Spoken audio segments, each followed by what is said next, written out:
Olá, sou a professora Selene de Bioquímica e hoje vou falar um pouquinho sobre carboidratos, focando principalmente nas características químicas das moléculas consideradas carboidratos.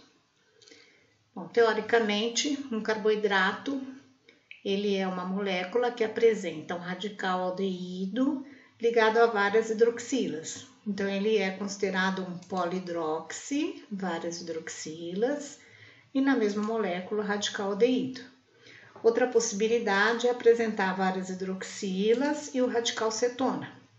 Então, ele pode ser considerado um carboidrato do tipo aldose, quando tem várias hidroxilas e radical aldeído, ou cetose, quando tem várias hidroxilas e radical cetona. A fórmula empírica dos carboidratos relaciona que a quantidade de carbono na molécula é igual à quantidade de oxigênio e tem o dobro de hidrogênio, sendo que essa proporção pode se repetir várias vezes. Tradicionalmente, é considerado que carboidrato apresenta ao nosso paladar uma característica doce, mas isso é um pouco equivocado. O doce que a gente considera é correspondente ao carboidrato que chama sacarose, que é o que está presente no açúcar comum de mesa. Um pouco mais doce do que a sacarose tem um outro carboidrato que é a frutose. Mas os restantes, eles têm menor característica de doce ao nosso paladar, chegando alguns a ter até a característica de amargo. Então, não devemos relacionar carboidrato com característica doce ao paladar. Um outro detalhe é que carboidrato apresenta carbono assimétrico. Então, considerando essa molécula, tem um radical aldeído e duas hidroxilas ligadas nos carbonos restantes. Olhando aqui em cima, o CHO está representando o radical aldeído, carbono, dupla oxigênio, ligação simples hidrogênio. E o segundo carbono, que tem a hidroxila ligada, ele é assimétrico, porque ele apresenta 4 radicais diferentes. E toda molécula que tem carbono assimétrico, ela também pode ter isômero. Então, olhando essas duas estruturas, no carbono 2, a hidroxila pode estar posicionada de um lado, direito, na frente do nome do carboidrato coloca-se a letra D, ou do outro lado, esquerdo, na frente do carboidrato coloca-se a letra L. Então, isso são considerados isômeros de posição da hidroxila em relação aos outros radicais da molécula. Também, toda molécula que tem carbono assimétrico pode apresentar isômero óptico, e os carboidratos apresentam isso. Então, existem carboidratos que desviam o plano da luz polarizada para a direita, que na frente do nome do carboidrato isso é representado com o sinal de mais, ou que desvia o plano da luz polarizada para a esquerda, representando com o sinal de menos. Então, o D maiúsculo é caracterizando a isomeria de posição, é caracterizando a posição da hidroxila em relação aos outros radicais. E o mais é caracterizando a isomeria óptica. Aqui tem o que considera-se ser uma família de carboidratos. O que quer dizer isso? O carboidrato mais simples, respeitando aquela nomenclatura de que todo carboidrato tem que apresentar várias hidroxilas e um radical aldeído, é o que tem 3 carbonos. Então, 2 hidroxilas e o radical aldeído no primeiro carbono. Então, o total de carbonos desse carboidrato é 3. Então, ele é classificado como uma triose. No carbono 2, tem a hidroxila, que dá a este carboidrato a característica de isômero do tipo D. Então, a hidroxila, posicionada desta forma, caracteriza essa molécula como um carboidrato D-triose. O nome comum desse carboidrato é D-gliceraldeído. Quando aumenta um carbono na cadeia do carboidrato, então radical aldeído permanece aqui nessa estrutura, os 2 últimos carbonos também permanecem aqui, e este carbono foi adicionado fazendo com que a cadeia, que tinha 3 carbonos, agora passe a ter 4 carbonos. Os carboidratos com 4 carbonos, eles são classificados como tetroses. Então, a partir de uma triose, é possível ocorrer a síntese de 2 tetroses. Por que 2? Porque esse carbono inserido na molécula também é assimétrico. E a hidroxila pode ficar posicionada de um lado ou do outro. Se ela estiver posicionada desse lado, é a eritrose. Se estiver posicionado do lado contrário, é a treose. No entanto, percebam que os 2 carboidratos continuam com a letra D na frente, porque esse D indica que a hidroxila, que está destacada em verde, que é a mesma hidroxila que veio da triose, apresenta-se do lado direito. Então, isso é como se fosse assim, uma tetrose é derivada de uma triose. Se a triose é um isômero do tipo D, a tetrose também vai ser do tipo D. Do mesmo modo que se aumentar mais um carbono na cadeia, de tetrose vai virar pentose, 5 carbonos. Permanece nessa molécula com 5 carbonos o radical aldeído, conforme estava na molécula com 4 carbonos. E os últimos carbonos, os 3 últimos, têm a mesma característica de posição de hidroxila da tetrose. Qual é o carbono novo? É esse aqui. Este carbono novo vai fazer com que este carboidrato agora passe a ser uma pentose. A hidroxila desse novo carbono, se estiver posicionada deste modo, essa molécula vai ser a D. Por que D? Porque é derivado desse carboidrato que estava na posição com a hidroxila D. Ribose.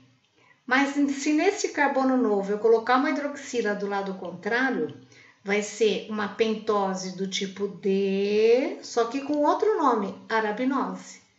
Então, este carboidrato é isômero deste aqui.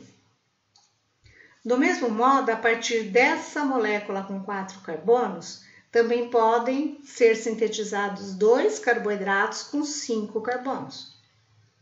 Então, sempre é dessa forma. A partir de um carboidrato com 5 carbonos, pode ocorrer a síntese de 2 carboidratos com 6 carbonos. O radical aldeído permanece nas moléculas abaixo. Os 4 últimos carbonos estão aqui posicionados, com as hidroxilas exatamente na mesma posição que o carboidrato de origem. O novo carbono está aqui. Se a hidroxila nesse novo carbono tiver à direita, o carboidrato chama alose. Se tiver à esquerda, altrose. Mas os 2 mantêm a letra D na frente do nome. Porque essa hidroxila do penúltimo carbono está posicionada à direita e é derivado do carboidrato anterior, que também estava posicionado à direita, que veio do anterior, que veio do anterior. Então, considera-se que isso aqui sejam os carboidratos do tipo D. Aldoses, porque tem radical aldeído. Portanto, carboidratos do tipo D com radical aldeído e com 6 carbonos, podemos ter 8 moléculas. Mesma forma de pensar pode ser feito a partir de carboidratos com radical cetona. Não está muito boa essa imagem, aqui é carbono dupla oxigênio. Então, o radical cetona está aqui no meio e 2 carbonos, um para cada lado. Então, 2 hidroxilas e o radical cetona caracterizam carboidrato do tipo cetose. Não tem a letra D na frente, porque não tem carbono assimétrico neste carboidrato. Mas a hora que aumenta o número de carbonos na molécula, então, primeiro carbono, o radical cetona está aqui. O último carbono está aqui. O novo carbono, para transformar uma triose em tetrose é esse que está destacado em verde. Agora sim, este carbono é assimétrico. Se é assimétrico e se a hidroxila está do lado direito, na frente do nome do carboidrato vem a letra D. A partir de um carboidrato com 4 carbonos, podem ser sintetizados 2 carboidratos com 5 carbonos. Os 2 primeiros carbonos, inclusive o radical cetona, permanecem aqui. Os 2 últimos carbonos aqui. E o que está em cor de rosa é o carbono que foi adicionado, para poder transformar uma tetrose numa pentose. Esse novo carbono tem uma hidroxila, ele é assimétrico, e se a hidroxila estiver posicionada deste lado é a ribulose, se estiver do outro lado é a chirulose. Mas os 2 carboidratos do tipo pentose são D, isômeros D, porque a hidroxila que caracteriza ser isômero D é a penúltima hidroxila da molécula, porque ela é derivada do carboidrato com menor número de carbonos anterior a esse. Bom, e aqui embaixo? 5 carbonos, síntese de carboidratos com 6 carbonos, as hexoses. Primeiro e segundo carbono continua aqui. Os 3 últimos carbonos estão aqui. O que está em cor de rosa é o carbono novo. Neste carbono novo, se a hidroxila estiver desse lado, o carboidrato chama psicose. Se a hidroxila estiver do lado contrário, é a frutose. São 2 isômeros. Só que são isômeros do tipo D, porque a penúltima hidroxila está do lado direito, que é derivada da pentose, que também estava do lado direito, e da tetrose, que estava do lado direito.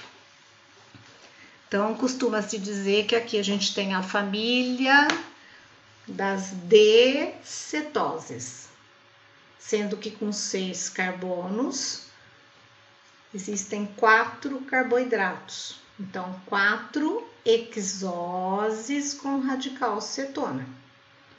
Saliento de novo que não está muito claro nessa imagem o radical cetona. Isso aqui é carbono dupla O, carbono dupla O, carbono ligação dupla oxigênio, carbono ligação dupla oxigênio, aqui também. Quer dizer que existem vários carboidratos e se tiver o mesmo número de carbonos, nós falamos que os carboidratos são isômeros. O que eles têm de diferente? A posição das hidroxilas. Comparando esse primeiro carboidrato com o segundo, no carbono 1 tem um radical aldeído. No carbono 2, a hidroxila da manose está do lado esquerdo e a hidroxila da glicose está do lado direito. Nos outros carbonos não tem diferença. Então, quando só uma hidroxila está posicionada de forma diferente, os isômeros são classificados como epímeros. Então, a manose é um epímero de carbono 2 da glicose. Isso indica que a hidroxila do carbono 2 está posicionada diferente se comparar a manose com a glicose.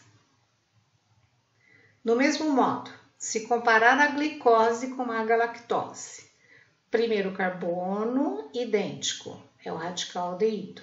Segundo carbono com a hidroxila direita. Terceiro carbono com a hidroxila esquerda. Quarto carbono, a glicose apresenta a hidroxila à direita e a galactose apresenta a hidroxila à esquerda. Então, a galactose é um epímero de carbono 4 da glicose. Indica que apenas a hidroxila do carbono 4 está em posição diferente quando comparando galactose com glicose. Então, os dois são epímeros. Não dá para usar essa nomenclatura epímero se comparar manose com galactose, porque daí tem mais de uma hidroxila posicionada de forma diferente. Os carboidratos, até agora eu mostrei no que se chama de uma estrutura na forma linear. Mas na realidade, se formos considerar os ângulos que existem entre as ligações do mesmo carbono, a molécula ela vai ficar posicionada deste modo. E quando, respeitando os ângulos, posiciona-se a molécula desse modo, verifica-se que há uma possibilidade de reação entre o radical aldeído do carbono 1 com a hidroxila do carbono 5. A partir dessa reação, a molécula que era cíclica, a molécula que era linear, ela vai ficar na forma cíclica. Este formato de anel, que é característico para os carboidratos do tipo aldose com 6 carbonos, ele é denominado de pirano. Então, essa molécula na forma cíclica, ela vai ser glicopiranose. Por que piranose? Porque o formato do anel é característico de pirano. Bom, esse D que vem na frente não dá para identificar na molécula cíclica. É considerando a molécula de origem na forma aberta, linear, que tinha hidroxila na posição D. E daí aparece uma nova letra, alfa. O que quer dizer isso? Isso indica a posição da hidroxila no carbono 1. Porque quando ocorre a reação entre o grupo aldeído do carbono 1 e a hidroxila do carbono 5, essa reação forma uma ligação N-acetal, uma ligação entre o oxigênio do carbono 5 com o carbono 1. E esse hidrogênio que estava na hidroxila do carbono 5, ele pula para cá. A dupla ligação do oxigênio, ela rompe. Então, rompe a dupla ligação, esse hidrogênio do carbono 5 pula para cá, o oxigênio do carbono 5 vai se ligar com o carbono 1. Isso chama-se uma ligação M-acetal ou semi-acetal. Bom, mas a consequência é que na forma linear, na forma aberta, no carbono 1 tinha uma carbonila. Ele estava com uma dupla ligação com o oxigênio. Na forma cíclica, desaparece essa dupla ligação com o oxigênio. No lugar da carbonila, surge uma nova hidroxila. Então, o carbono 1, que na forma linear não era assimétrico, aqui ele passa a ser um carbono assimétrico. De tal forma que tem a possibilidade da hidroxila do carbono 1 ficar posicionada deste modo ou deste modo. Então, a hidroxila do carbono 1 pode ficar de lado oposto ao heteroátomo do anel, ou pode ficar na mesma direção do heteroátomo do anel. Se a hidroxila ficar do lado oposto do oxigênio do anel, ela é denominada de alfa. E se ficar na mesma direção do oxigênio do anel, ela é denominada de beta. Portanto, na forma cíclica, existe a possibilidade de duas moléculas de glicose. A glicose do tipo alfa e a glicose do tipo beta. Em solução, vamos ter os dois isômeros, porque isso é dinâmico.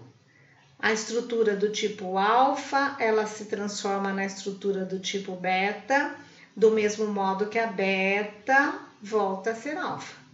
Então, se pensar num copo com água e glicose, não tem só uma estrutura.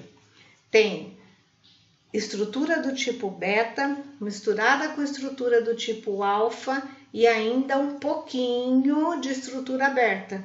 Porque para haver a conversão de alfa para beta e de beta para alfa, passa transitoriamente para a forma aberta.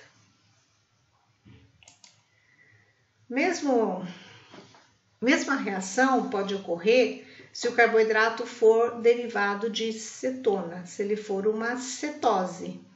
Então, aqui tem a molécula da frutose, tem 6 carbonos, então é uma hexose. Tem o radical cetona no carbono 2, então é uma cetose. E a hidroxila do penúltimo carbono está do lado direito, então é D.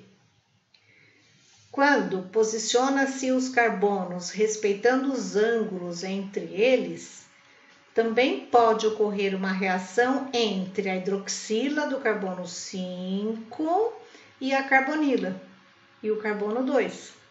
Como é a reação? Rompe essa dupla ligação, o hidrogênio da hidroxila do carbono 5 vem para cá e forma uma hidroxila, e o oxigênio do carbono 5 vai se unir com o carbono 2. Então, fecha o anel. Oxigênio do carbono 5 vai ficar ligado ao carbono 2.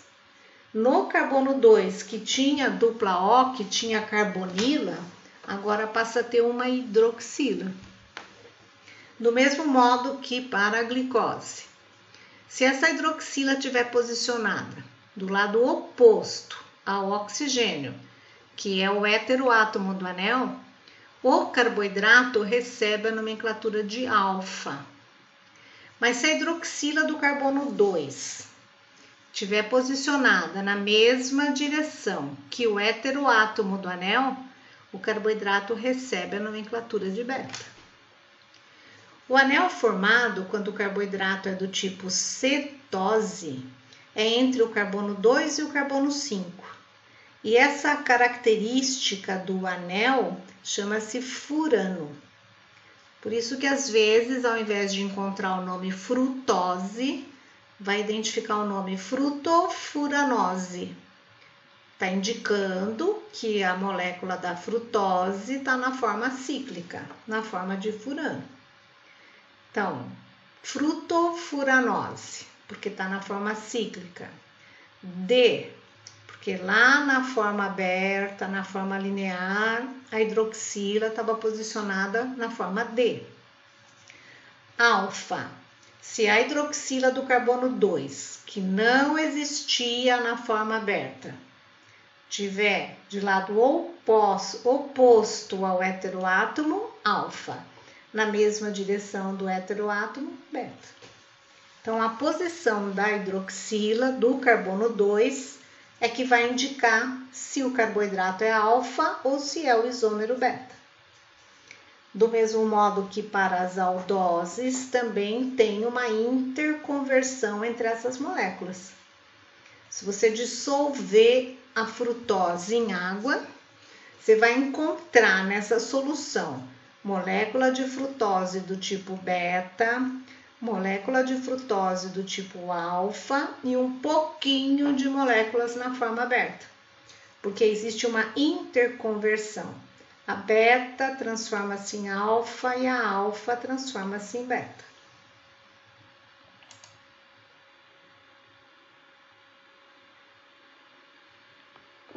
Bom, esse slide está mostrando diferentes formas de uma estrutura de um carboidrato.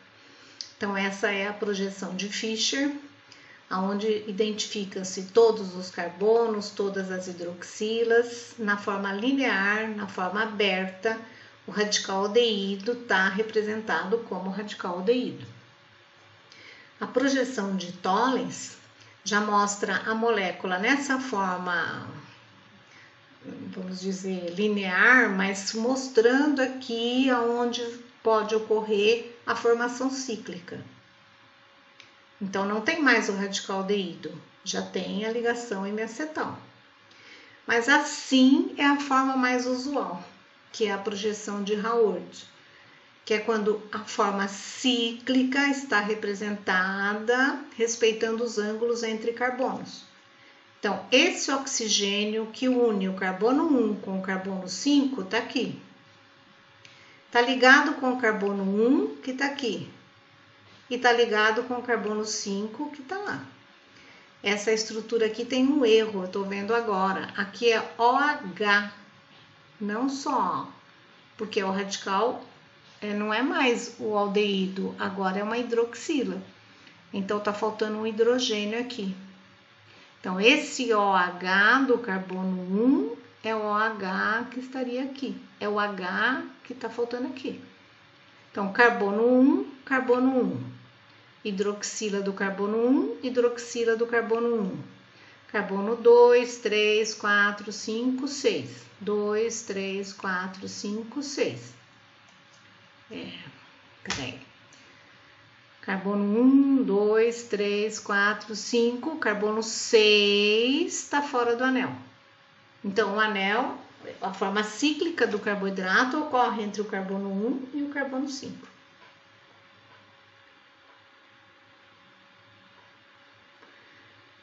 Bom, daí olhando a posição dessa hidroxila do carbono 1, é que você vai dizer se o carboidrato é alfa ou beta.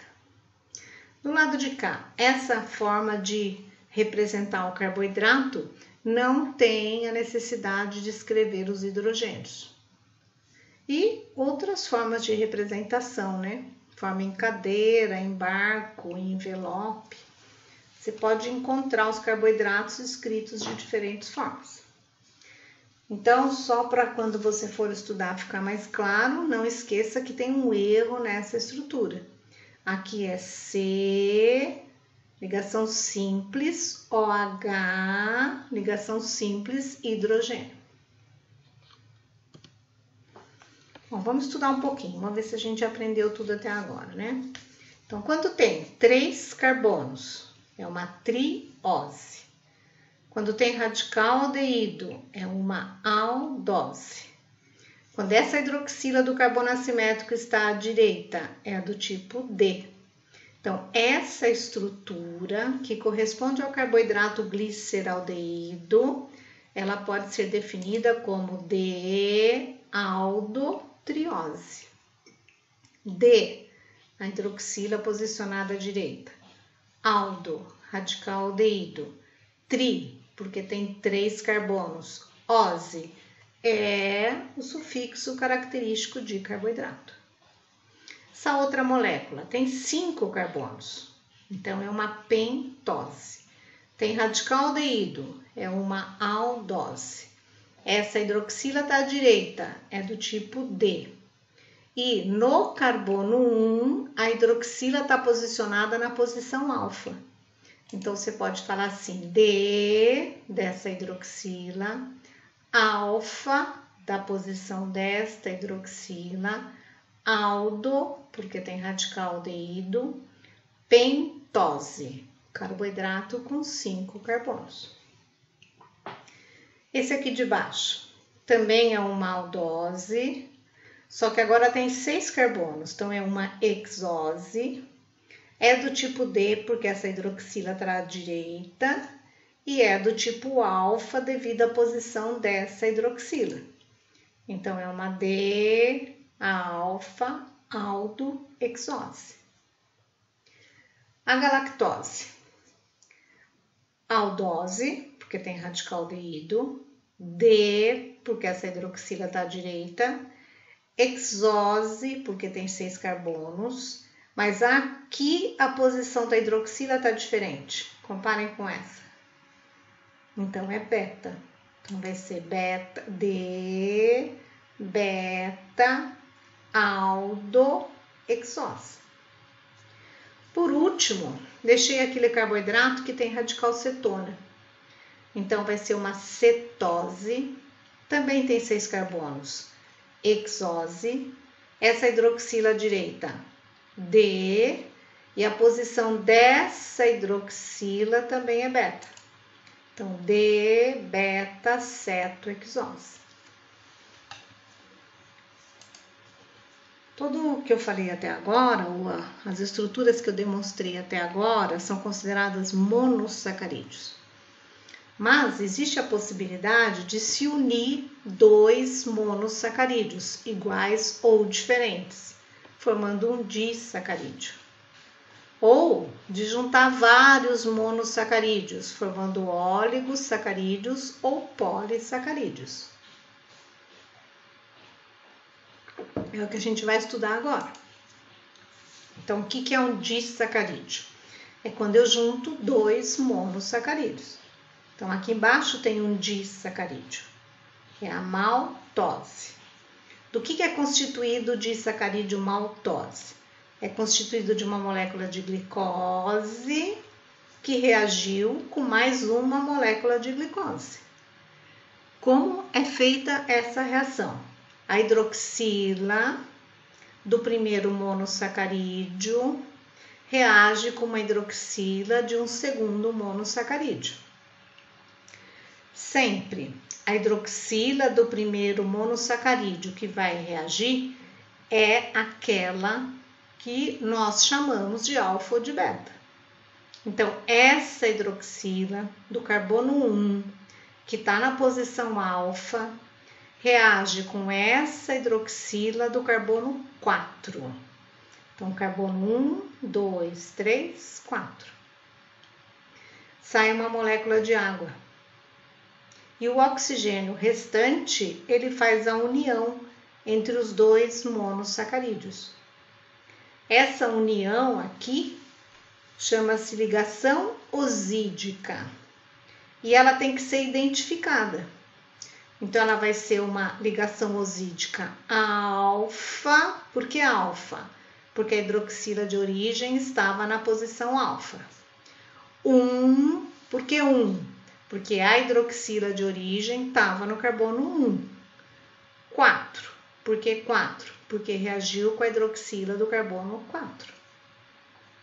Então, um disacarídeo denominado de maltose, ele é o resultado da união de duas glicoses com a ligação osídica alfa 1, 4.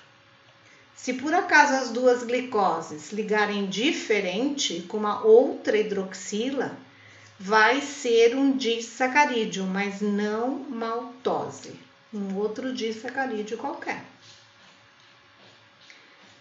Bom, o que mais eu quero destacar nessa imagem?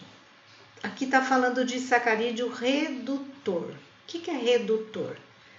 Todo carboidrato que apresentar essa hidroxila derivada do radical aldeído ou do radical cetona, então essa hidroxila, a qual indica se o carboidrato é alfa ou beta, ela tem característica redutora. Então, a glicose, por ter essa hidroxila, é considerado um carboidrato redutor. A outra glicose, por ter essa hidroxila, é um carboidrato redutor. E a maltose também vai ser redutora. Porque, embora tenha usado uma das hidroxilas redutora para formar a ligação osídica, ainda sobrou uma hidroxila redutora aqui. Então, aqui nós temos 3 carboidratos redutores, as duas glicoses e a molécula de maltose. E aqui? A proposta é juntar uma molécula de glicose com uma molécula de frutose, sendo que a união entre elas vai ocorrer com a hidroxila do carbono 1, que está na posição alfa da glicose, com a hidroxila do carbono 2, que também está na posição alfa da frutose. Então, a ligação entre essa glicose e essa frutose, ela é alfa 1, alfa 2. Isso corresponde à molécula da sacarose. Daí, isso é não redutor. Por que esse carboidrato é não redutor? Porque as duas hidroxilas redutoras dos monossacarídeos, as duas hidroxilas que chamamos de alfa ou beta dos monossacarídeos, foram utilizadas para formar a ligação osídica. Então, a sacarose é um carboidrato não redutor. Vamos ver mais alguns exemplos. Glicose juntando com glicose. A união hidroxila redutora do carbono 1 reagiu com uma hidroxila alcoólica do carbono 4. Quer dizer que sobrou essa hidroxila redutora do carbono 1. Então, o produto da reação, que é maltose, é redutor, porque a hidroxila redutora dessa segunda glicose, ela permanece na molécula da maltose. E a ligação?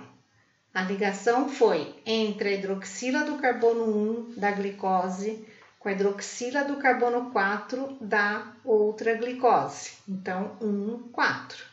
Sendo que a posição da hidroxila redutora é alfa. Então, a ligação é alfa 1, 4. Aqui embaixo, a união da galactose com a glicose, resultando no disacarídeo lactose. Então, quais hidroxilas reagiram para poder formar o disacarídeo? A hidroxila redutora do carbono 1 da galactose com a hidroxila alcoólica do carbono 4 da glicose. Sai uma molécula de água, o oxigênio restante vai fazer a união dos dois monossacarídeos. Desculpa. A ligação. Qual a identidade dessa ligação? A hidroxila redutora do primeiro monossacarídeo estava na posição beta.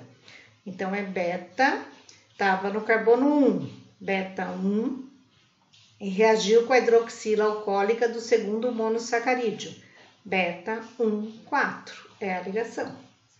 Esse disacarídeo é redutor, porque essa hidroxila redutora da glicose, ela permanece nessa estrutura. Bom, nesse slide, a proposta é demonstrar a estrutura de um carboidrato que chama rafinose. A rafinose é um trissacarídeo, ou o mais comum é falarmos oligosacarídeo. Então, quando tem a união de 3, aqui tem um erro também, né? De 3 a 9 monossacarídeos, chamamos de oligosacarídeos. Qual a ligação entre eles? Então, o primeiro monossacarídeo é a galactose. Através da ligação alfa-1, 6, está unido com a molécula da glicose, que através da ligação alfa-1, alfa-2, se juntou com a molécula da frutose. Então, a rafinose é um oligosacarídeo constituído de uma molécula de galactose, mais uma de glicose, mais uma de frutose. E as ligações. Primeiro, essa ligação aqui, a hidroxila do carbono 1 da galactose reage com a hidroxila do carbono 6 da glicose. A posição da hidroxila do carbono 1 é alfa, então a ligação é alfa 1, 6. Depois a segunda ligação. A hidroxila do carbono 1 da glicose, na posição alfa, está se unindo com a hidroxila do carbono 2 da frutose, também na posição alfa. Então, a ligação é alfa 1, alfa 2. Esse carboidrato rafinose, ele é encontrado em casca de sementes de algodão, de soja, de feijão, repolho, de vários leguminosos. Um outro exemplo, a molécula de estaquiose. O carboidrato estaquiose, ele é constituído de 4 monossacarídeos, então ele é um oligosacarídeo. Primeiro monossacarídeo é a galactose. Segundo monossacarídeo, outra galactose. Terceiro monossacarídeo é a glicose. E o último monossacarídeo, a frutose. As ligações. Nessa forma de representar, está um pouquinho difícil de observar. Então, vamos olhar aqui que fica mais fácil. Glicose, a primeira glicose, a hidroxila do carbono 1, que está na posição alfa, liga com a hidroxila do carbono 6, da primeira galactose, a hidroxila do carbono 1, que está na posição alfa, se liga com a hidroxila do carbono 6 da segunda galactose. Então, a ligação é a alfa 1, 6. O segundo monossacarídeo, galactose, vai se unir com o terceiro monossacarídeo, que é glicose. Qual a ligação? Também é a alfa hidroxila do carbono 1, que reagiu com a hidroxila do carbono 6. A glicose, para se unir com a frutose, o que reagiu? A hidroxila do carbono 1 na posição alfa da glicose, com a hidroxila do carbono 2 também em posição alfa da frutose. O que é onde é encontrado estaquiose, né? Estaquiose é um oligosacarídeo encontrado também em leguminosas, tipo soja, feijão, repolho, brócolis e algumas hortaliças. Bom, e polissacarídeos? Polissacarídeos é quando tem muitos monossacarídeos unidos. Eles podem ser iguais, aqui representados na cor amarela, ou podem ser diferentes, demonstrando isso através de cores diferentes. Ainda podem ser linear ou terem ramificações. Então, vamos falar de alguns importantes. Primeiro, o amido. O grão do amido ele é constituído de duas glicosanas. Quer dizer, ele é constituído de dois polissacarídeos distintos. Um deles denominado de amilose e outro denominado de amilopectina. Todos eles são formados de moléculas de glicose. Qual a diferença? A amilose é uma estrutura linear, constituída de um monte de glicoses, e a união entre elas é por ligação alfa 1,4. Então, alfa 1,4 liga com a segunda glicose, alfa 1,4 com a terceira glicose e assim sucessivamente. E a amilopectina também corresponde a várias moléculas de glicoses, originalmente igual à amilose, ligadas por união alfa 1,4, mas num segundo momento, depois que essas cadeias se formam, elas podem se unir através de uma ramificação, cuja ligação é alfa 1,6. Diferença de propriedade química dessas duas glicosanas é que a amilose é solúvel em água e a amilopectina é insolúvel em água. Falando um pouco mais de amilose, então é uma cadeia de glicoses com ligações do tipo alfa 1,4, fazendo a união dessas glicoses. Ela é solúvel em água. Quando em água, ela fica na forma helicoidal, e essa forma helicoidal permite que, através do Lugol, que é uma solução de iodo, o amido seja identificado numa amostra. Porque, devido a essa característica helicoidal, a hora que entra em contato com o iodo é adsorvido. Ele fica aqui dentro dessa hélice.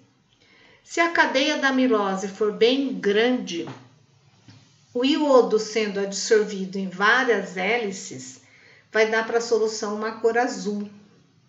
Conforme a cadeia de amilose vai ficando um pouco menor, e menor quantidade de iodo vai ser adsorvido nas hélices, a coloração vai mudando.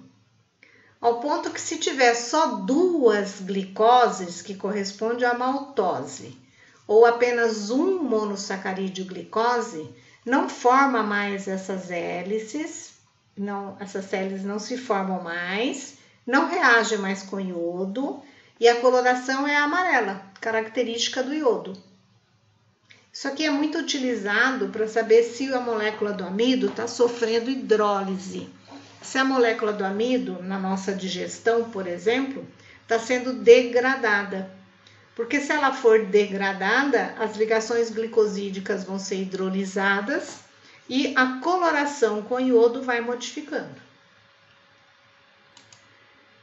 Já a outra parte do amido, que chama amilopectina, aqui nesse desenho, nessa ilustração, cada bolinha dessa corresponde a uma molécula de glicose. Quando elas estão assim seguidas, a ligação é do tipo alfa 1,4, e nesses pontos de ramificações, a ligação é do tipo alfa 1,6. Então, várias moléculas de glicose, uma atrás da outra, ligação do tipo alfa 4. Se sai uma nova sequência de glicose, nesse ponto de ramificação, a ligação é alfa 6. Daí tem um outro carboidrato polissacarídeo, que é o glicogênio. O glicogênio ele tem exatamente a mesma estrutura da amilopectina. São inúmeras moléculas de glicoses, unidas através de ligação alfa 4 e alfa 6. Só que o glicogênio apresenta um maior número de ligações alfa 6. Então, ele é mais ramificado do que a amilopectina. Nós conseguimos fazer a digestão tanto da amilose, como da amilopectina, como do glicogênio. Porque no nosso processo de digestão tem enzimas que conseguem catalisar a hidrólise dessas ligações. Diferente da molécula da celulose. A celulose é considerada um polissacarídeo estrutural. Ela está presente na parede celular de vegetais. E ela não é digerida pelo nosso organismo. Porque a ligação que constitui a celulose é diferente da ligação do amido. Então, vou voltar um pouquinho para vocês verificarem novamente que a ligação do amido, ela é assim, ó, na posição alfa 4. Já a ligação da celulose, ela é diferente.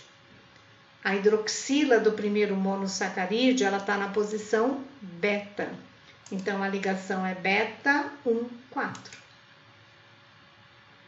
Monte de glicoses do tipo beta, unidas através de ligação beta 4, constitui a molécula da celulose.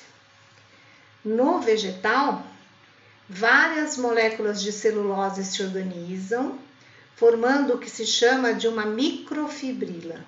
Então, é como se você tivesse várias cadeias de celulose que, através de pontes de hidrogênio, elas se unem, ficam estabilizadas e formam a microfibrila de celulose. Várias microfibrilas formam um conjunto que é caracterizado como a macrofibrila de celulose. Várias macrofibrilas de celulose formam as fibras de celulose, que é aquelas fibras que se encontram na parede das células vegetais. Bom, então, já falei que é um monossacarídeo, um disacarídeo, oligosacarídeo e polissacarídeo. Agora vamos falar um pouco considerando uma classificação um pouco diferente, não da molécula em si, mas qual o objetivo, qual a função dela numa célula. Alguns carboidratos, eles têm a função estrutural. São aqueles carboidratos que nós não digerimos. E eles constituem normalmente a parede de células. Então, a celulose, que está na parede celular de vegetais, a quitina, que constitui a carapaça, o exoesqueleto de insetos, eu vou falar um pouquinho dela mais para frente. Glicocálice, que está presente em membranas plasmáticas de células animais. E já tem outros carboidratos que nós conseguimos digerir, transformar o carboidrato em monossacarídeo, e o monossacarídeo pode ser metabolizado pelas células, resultando em energia. Então, são carboidratos de reserva ou energéticos, que para nós, seres humanos, corresponde ao amido e ao glicogênio. Além disso, tem os derivados de carboidratos. O que é um derivado de carboidrato? Então, essa primeira estrutura caracteriza um carboidrato clássico. Vários carbonos ligados a esses carbonos hidroxilas. Bom, mas aí na segunda estrutura, no lugar dessa hidroxila tem o hidrogênio. Então, é um derivado desse monossacarídeo. Aqui é a ribose, aqui é a desoxirribose. Ou pode substituir a hidroxila do carbono 5, a hidroxila alcoólica, por um radical ácido carboxílico. Ou ainda, substituir a hidroxila do carbono 2 por um radical amino. E assim, ó, várias substituições são possíveis. As hidroxilas do carboidrato original, elas são substituídas por diferentes radicais e formam moléculas derivadas de carboidrato. Nesses exemplos, derivados de monossacarídeos. Podemos ter derivados de polissacarídeos. Então, nesse exemplo, tenho várias moléculas de monossacarídeos unidas, formando um polissacarídeo. Só que essas moléculas não são monossacarídeos originais, simples. Elas têm uma substituição na cadeia. A hidroxila dessa posição foi substituída por esse radical. Então, essa molécula é a quitina, é um polissacarídeo constituído de N-acetilglicosamina. Então, esse radical aqui é o acetilglicosamina. Tudo isso é o acetilglicosamina. Esse radical é o acetilamina glicosamina. A ligação entre várias moléculas de N-acetilglicosamina é beta-1,4. Então, carboidrato substituído, unido por ligação beta-1,4, caracteriza a molécula da quitina. Onde que é encontrado quitina? Quitina é um polissacarídeo estrutural, componente de asas de inseto e de exoesqueleto dos artrópodes. Quitina também pode sofrer uma modificação, é uma deacilação da quitina. Então, retira esse grupo acetil aqui e formar uma molécula que chama quitosana. Isso é feito industrialmente. Um outro exemplo é o polímero de ácido hialurônico. O ácido hialurônico, ele é constituído de várias unidades desses dois monossacarídeos aqui. Então, um monossacarídeo modificado no carbono 6 e um outro monossacarídeo modificado no carbono 2. Então, o primeiro vai ser o ácido glicurônico e o segundo é o N-acetilglicosamina. Esses dois monossacarídeos unidos, através de ligação osídica beta-1,3 e depois segue várias vezes através de ligação osídica beta-1,4, constitui a molécula do ácido hialurônico. Então, refletindo a imagem de cima aqui embaixo, essa parte é o que está aqui. Várias unidades iguais, unidas através de ligação beta-1,4, vão constituir um polímero de ácido hialurônico. O que é o ácido hialurônico? É um polímero de derivado de carboidrato encontrado em matriz extracelular de vários tecidos, como cartilagem, fluido sinovial, derme, cérebro, fluido vítreo, tecidos conectivos. Então, matriz extracelular, ou seja, o espaço entre uma célula e outra, pode ser preenchido parcialmente por um polímero de ácido hialurônico. Esse polímero de ácido hialurônico, ele é altamente hidrofílico. Então, ele tem características que retêm água. Por isso, ele serve para hidratar os diferentes tecidos. Um outro exemplo de derivado de polissacarídeo é o glicosaminoglicano. Ele é constituído de várias unidades dessa dupla aqui. Então, primeiro monossacarídeo, N-acetilgalactosamina. Então, tem essa substituição aqui na molécula da galactose. Vai se unir com o segundo monossacarídeo, que é o condroitin sulfato. Tem um radical sulfato no carbono 4. A ligação entre eles é beta-1,3. Várias unidades disso formam a molécula do glicosaminoglicano. Ele é um componente ou um polissacarídeo abundante em diferentes tecidos do nosso corpo, estando principalmente localizado na matriz extracelular e na superfície celular, e também é encontrado em outros organismos vivos, como o pepino do mar.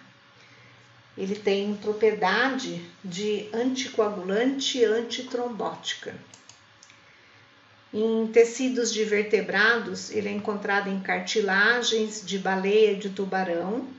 Pode ser extraído dessas cartilagens e daí ele é empregado na indústria farmacêutica como terapia alternativa para osteoartrite e osteoartrose, considerando que esse composto pode vir a substituir o espaço de matriz extracelular danificada nessas patologias. Um outro exemplo é a heparina. Heparina é um polissacarídeo constituindo dessa dupla aqui, né?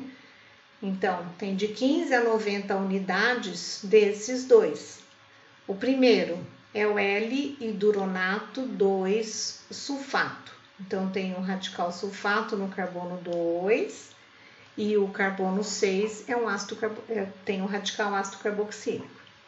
Unido através dessa ligação osídica alfa 1,4 com esse outro carboidrato substituído, que é o sulfo-glucosamina sulfato. Então, tem 2 radicais sulfato. Várias vezes esses dois aqui vão constituir a molécula da heparina. A heparina, ela é um anticoagulante natural, ela é sintetizada pelas nossas próprias células hepáticas e em glóbulos brancos. Um outro exemplo é a pectina. A pectina também é um polissacarídeo, então toda vez que vocês veem esses pontilhados aqui, é para imaginar que isso vai continuar inúmeras vezes. A pectina ela é constituída de ácido galacturônico. Por que é um ácido? Porque tem uma substituição neste carbono 6 da galactose por um radical de ácido carboxílico. As ligações entre várias moléculas de ácido galacturônico é alfa 1,4. Esse composto pectina, ele é componente de parede celular de plantas e ele é insolúvel em água. Então, por isso ele dá aquela textura compacta de vegetais e aquela característica geleificante do vegetal. Por último, a agarose. A agarose também é um polissacarídeo, sendo que os monossacarídeos constituintes da agarose são substituídos. Então, a agarose tem 600 a 700 unidades do monossacarídeo galactose, unido através de ligação beta 1,4 com o monossacarídeo substituído. Então, tem uma substituição aqui, outra aqui. Então, é o anidrogalactose sulfatada, tem um radical sulfato. A agarose ela é extraída de algas marinhas. E, por último, tem uma tabela com vários exemplos e com um resumo de tudo que eu falei, né? Então, os diferentes carboidratos, amilose, amilopectina, glicogênio, celulose, quitina e assim vai. O tipo de polissacarídeo, então, homo, quer dizer que todos os monossacarídeos que constituem o determinado polissacarídeo são iguais. Então, a amilose, ela é constituída só de moléculas de glicose, aproximadamente de 50 a 5 mil unidades de glicose. Bom, assim segue o mesmo exemplo. Se for um hétero, quer dizer que para formar esse polissacarídeo, mais de um tipo de monossacarídeo está sendo necessário.